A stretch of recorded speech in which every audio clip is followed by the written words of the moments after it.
If you want to start posting videos on YouTube, but you don't know what to talk about, you don't like the way you look on camera, you think you're boring, you don't know how to edit, then this is the perfect time. Because if you feel like that, that means it is the time to start posting bad videos so you can blow up your small channel. I've been on YouTube for a few years now, and it took me posting 1 to 2 bad videos every week in the first month, and that got me my first 1,000 subscribers because I consistently posted bad videos. I didn't want them to be bad, but looking back, they were really bad. And today is day 4 of my personal YouTube challenge that I'm inviting you to do with me. And I again am posting what I think are bad videos. Bad because my previous videos were so overproduced. I spent so much time on them, but now I am making myself crank out a video and post it every single day for a week and maybe longer. If you missed yesterday's video, I gave you 5 ridiculously easy video ideas, the same kinds of videos I use to grow my channel to 1,000 subscribers in less than a month. That's on yesterday's video. Today, I want to talk about why I'm really doing this challenge. The obvious reason to most people would be, oh, you want to grow your subscriber count, which that would be nice. But that's actually not the reason why I'm doing this. I have 10 reasons, and some of them might shock you. Some of them may be the exact same reasons why you want to start growing your YouTube channel. And they're not really in any order, except the last one is the one that will make me do this. So we'll wait for that one. Let's get to the stuff that's easy to talk about first. The first one is, I am a former news anchor, and I have a really hard time sounding like myself on camera. I have been doing this for a long time, both on television and then on social media for the last 4 years. But for whatever reason, I always sound like I'm yelling at the camera or I'm presenting. And I can't stand it. I've talked about it before, but what I did on Instagram was I was able to show up in my Instagram stories and sound totally natural, which I think I'm actually doing a good job right now.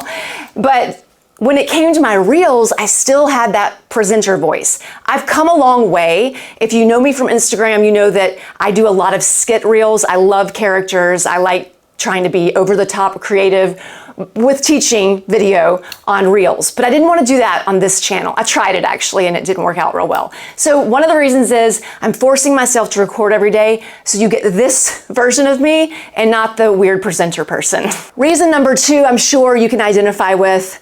I am a perfectionist. I am an overthinker. I've come a long way with that, but I'm a very all or nothing person. So if I don't feel like a video is good enough, or if I don't feel like I'm in the right mode, then I just won't do it. My last video before this challenge was 6 months ago. It was the most overproduced video I've ever put on YouTube. And while it did okay results-wise, I just didn't know who that person was. I wanted the real me to be able to teach you, but still be personable at the same time. And so I got stuck. Like, I would overthink all the steps in the process, and then I just wouldn't do it. I wouldn't record anything and obviously not post anything. And I had to get over that. So that's why I'm like, does not matter what your day looks like, Virginia. You have to figure out a way to post a video. And I like the challenge. I do. The next reason I kind of already mentioned, but I wanted to be more relatable. Like I said a few videos back, I am 50. I've done a lot of things I'm not proud of. I've learned from a lot of mistakes, and not just video mistakes. So I wanted to start talking about other things that I've learned, still always related to video because that is my passion. I love that. But I wanted to be able to be seen as not just the video person. Doesn't mean I'm changing my niche, just means I'm gonna be changing up things a little bit. Number 4, I'm sure you can identify with this. I wanted to get faster at editing, but I also wanted to get over the thought that I had to put something in every 2 seconds or people would not watch anymore, which they call that retention editing. Fortunately for both of us, that's kind of out the door. That is not trending right now, if you will, on YouTube. People would rather see this style of video, which is another reason why now is the perfect time for you to start posting bad videos to your YouTube channel. I'm not saying that they will be bad. I'm saying you're gonna think they're bad. But look at this. Think of it this way. I look back at my old videos and I cringe because, well, they're cringy.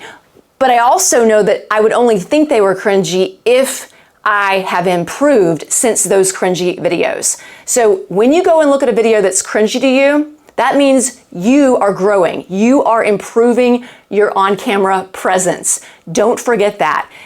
And quite frankly, you're always going to find something wrong with your video. But what I've learned in this 4-day challenge so far is that if you have to post it anyway, if that's the rule, you just kind of get over it. I had bad audio in my video yesterday. I had at least 2, if not 3 or more grammatical errors. But what are you going to do? I posted it. And I edited that sucker pretty fast. Reason number 5, I think you're going to like this one too. Okay, I'm not supposed to cry yet. I wanted to leave a legacy. I mean,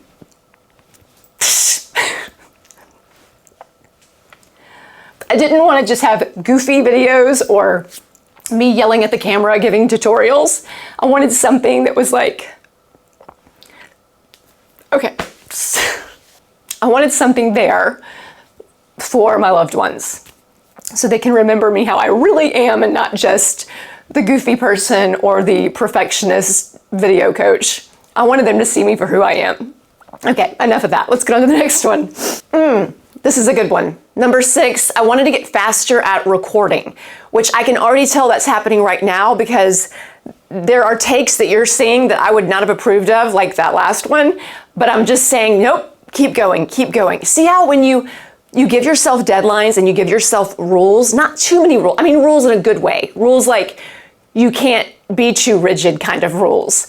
It allows you some breathing room so that you can put the real you in the video and you can start accepting parts of you that maybe you would have left out of the video had you not done this challenge. So I'm recording a lot faster because I'm not doing as many takes because when I mess up, as long as it's not catastrophic, I just keep going.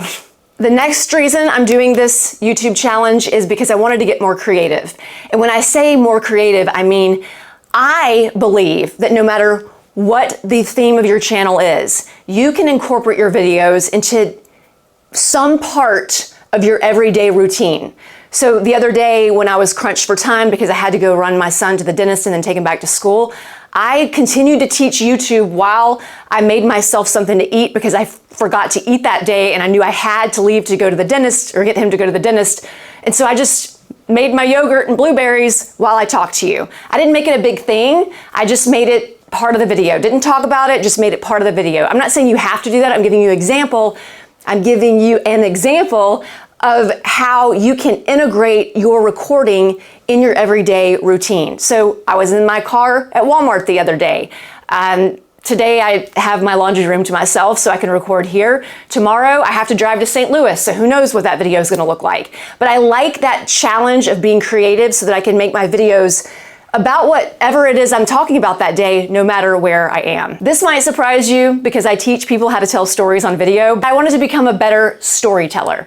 I wanted to practice what I preach and bring more stories, not just stories of people I've helped or analogies. I like to do that a lot. I wanted to share my personal stories so that, again, I can relate to my audience and let them see how I have been able to improve and continue to improve with my video. I'm not the best video editor. I'm not the best on-camera presenter person. I'm probably not the best video coach, but I'm this coach. And I want people to be able to see that through the stories that I tell. Reason number 9 is in this 6 months, no, not 6 months, in the last 2 months, because I've been off Instagram for the last 2 months, I've gotten really distracted by current events. And the reporter in me started watching documentaries, reading books, really overanalyzing news reports because I'm a former journalist. And it was quite disturbing what I learned. That's not the point of this video. My point is, I am sure current events have rattled you lately as well. And what happened was I started going down all these rabbit holes and fear crept in. And as a Christian, we can't live like that. We certainly cannot be used if we're living in fear. So I had to have a project that made me feel like I was doing something productive to get my mind off of that. But I also, now we're going to number 10. During this 2 months, this always makes me cry. I've been praying like nonstop that God would show me what he wants me to do. Like, this could probably be another video, but when I was 45, I'm 50 now, when I was 45, I quit everything. And I didn't know what I was going to do with my life, and I was very lost and very depressed, by the way. And I started playing on TikTok as an outlet. And I kept saying to God, I know it's random, but I feel like you're supporting me in this. Show me where you want me to go. Just, I'll keep learning new things. Just show me what to do with it. So TikTok, started a podcast, started Instagram. And then a month later, I got this idea to start a business teaching people video from my career experience. And it's been the best thing. It's been the best. But then this year, I feel something stirring, and I can't figure out what it is. So the other day, this verse came up. Let me go get it real quick. Okay, here it is. It's 2 Corinthians 9:7. Each of you should give what you have decided in your heart to give, not reluctantly or under compulsion, for God loves a cheerful giver. And God is able to bless you abundantly, so that in all things at all times, having all that you need, you will abound in every good work.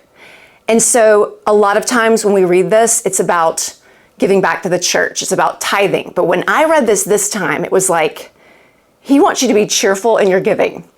I'm like, well, what am I going to give? Like, I'm not about to start preaching on camera because I do not feel qualified in that position. But then I thought, what if I just give everything to all of you who also want to make a difference with your YouTube channel? So that's why I've invited you to this challenge without having to sign up for a newsletter, pay anything. We're just doing it together because I know so many things, so many great things are going to come out of this. Dang it, why do I cry? Okay, so that's reason number 10 why I'm doing this. And I should have already talked about this at the very beginning of this challenge. I should have put another step in our 7-step process, and that is you need to really figure out all the reasons why you want to start this YouTube channel. Like the reasons that are obvious, and then the really deep reasons. Like, think about it, pray about it, and then we have to go for it. Like when I started the TikTok and the podcast and all that 4 years ago, my motto was follow your curiosity and let God catch you on the other side, even if what you're curious about is scary. I believe that anything that we're afraid of doing means that we are supposed to do that thing. Because if we're not afraid of it, then that means that we have no motivation to do it. But if you're afraid to start this YouTube channel, there's a reason why. Like, you are about to do something in your life that is going to be life-changing for you and maybe other people and maybe a whole lot of other people. So the fear is normal. Feel the fear, do it anyway, and trust that God's going to catch you on the other side. Okay, tomorrow there will be no crying in the video, but I had to get that out. See you tomorrow.